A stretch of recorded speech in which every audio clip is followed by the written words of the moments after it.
¿Qué hacemos con los residuos orgánicos? Esta es una opción, pero existe otra alternativa.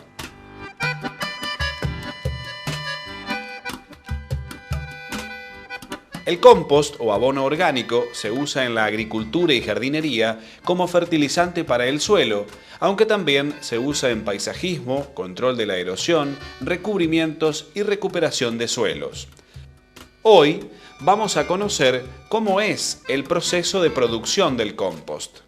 Se podría decir que las etapas son 5, que van desde la trituración de los residuos orgánicos, la deshidratación, el apilado y descomposición, el tamizado y termina con el embolsado del producto. El ingeniero Carlos Revilia está a cargo de la producción del compost de Biofábrica. Con él fuimos recorriendo todas las etapas hasta obtener el producto final. Comenzamos desde el lugar donde se recibe la materia prima. El primer paso de la elaboración del compost consiste en la llegada de unos cachapés del cual obtenemos del mercado central de frutas todo lo que sea residuos orgánicos de descarte, digamos.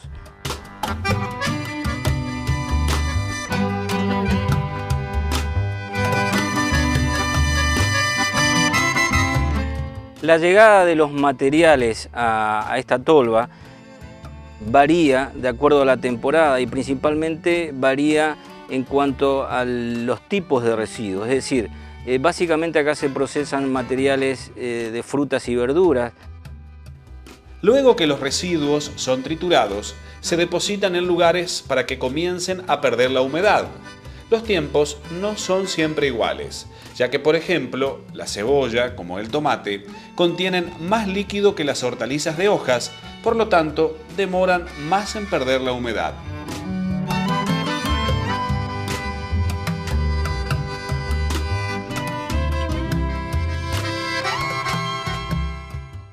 Acá también podemos observar los diferentes contenidos de humedad que tenemos luego del proceso de triturado. Esta etapa es de suma importancia, ya que en la mayoría de los casos el objetivo principal en este sector es permitir que el material obtenga un 20 o 30% de humedad para pasar al paso siguiente. En este caso también podemos observar los diferentes tipos de coloración de un proceso y de otro, que está marcado por el contenido de humedad por un lado y por otro lado también el tipo de material. Es decir, en este caso tenemos más concentración, un 80% de cebolla, comparado con un material que tenemos un 80-90% de material de hojas de hortalizas.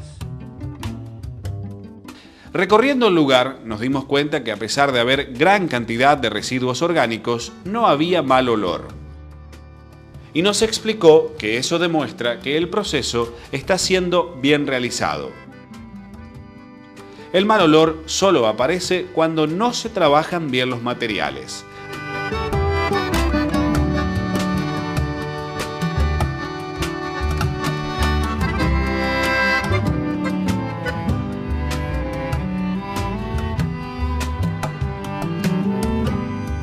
Los residuos ya perdieron gran parte de la humedad. Ahora se mezclan y se apilan para que comience la etapa de descomposición.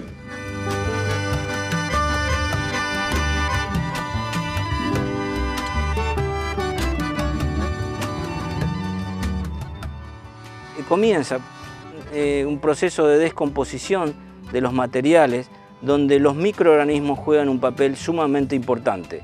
Me refiero en particular y en la mayoría de los casos a hongos, bacterias y algunos que otros virus que inician el proceso de descomposición de este material.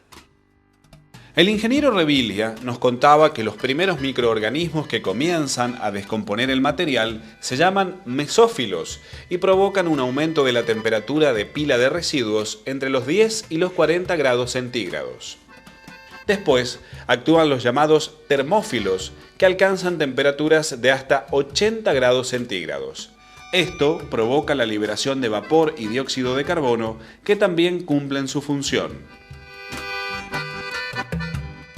En este caso es importante destacar que el aumento de la temperatura genera una liberación de vapor de agua, como así también liberación de dióxido de carbono dentro y fuera del montículo que estamos observando.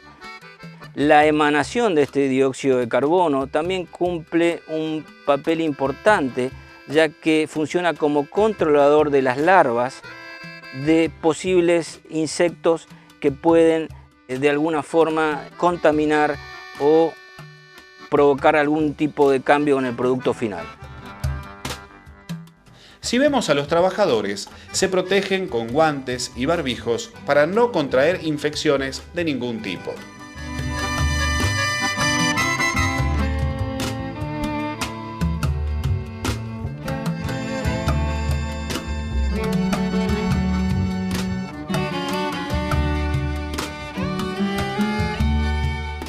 En esta etapa disminuye la actividad de los microorganismos y de la temperatura.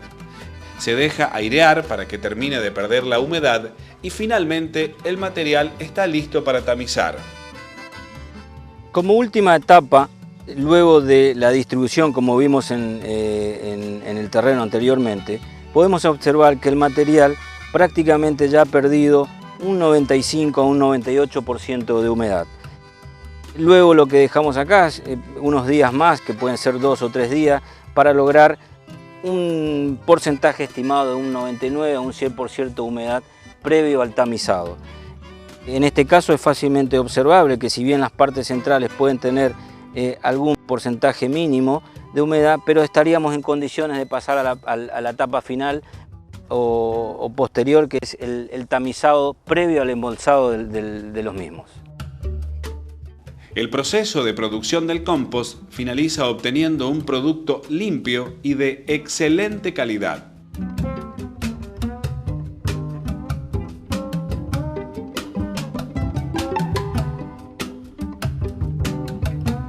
Una vez que el producto está embolsado, estaría disponible para ser utilizado en diferentes tipos de producciones, me refiero a ornamentales, medicinales, forestales y demás. Con la producción del compost o abono orgánico, Biofábrica aporta a la fertilidad de las tierras de los productores.